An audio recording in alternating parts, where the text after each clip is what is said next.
Dynsoft ERP системд бараа материалтай холбоотой бүх ажил гүйлгээг бүртгэж дууссаны дараа хамгийн сүүлд бараа материал өртөг бодох цонх руу орж өртөг бодуулна.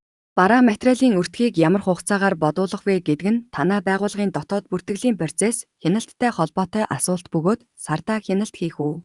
Өдөр тутамдаа бараа материалын өртөг ашгийг тооцож харж явах уу гэдгээс шууд хамаарна байгууллагуудын хувьд сар бүрээр өртгөө бодуулж хяналтаа хийж явах нь түгээмэл байдаг. Өртгөө бодуулахдаа хугацааны дарааллаар хугацаа алгасахгүй, давцуулахгүй бодуулах нь зохимжтой. Жишээлбэл 1 сар, 2 сар, 3 сар гэх мэт дарааллаар бодуулаарай.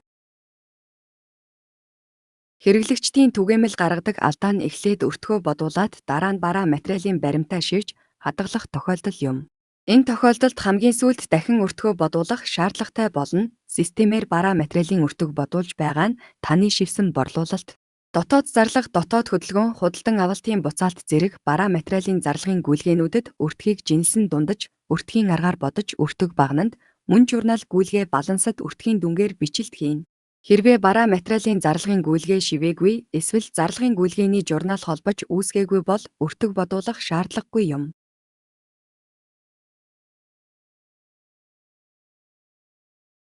Мөн бараа материалын гүйлгээ хөтлөхдөө цаг хугацааны дараалал тоо хэмжээг алдснаас өдөр тутамд бараа материалын хасах үлдэгдэл үүссэн бол бараа материалын өртөг бодуулах боломжгүй бөгөөд заавал хасах үлдэгдлийг залруулж бүртгэл үлдэгдлээ зөв хөтөлсөний дараа өртөг бодуулах боломжтой. Хасах үлдэгдэл үүссэн баримт ажил гүйлгээний дэлгэрэнгүй рүү дамжин анхан шатны баримтанд үндэслэн бүртгэлийг зассны дараа өртгөө бодуулаарай.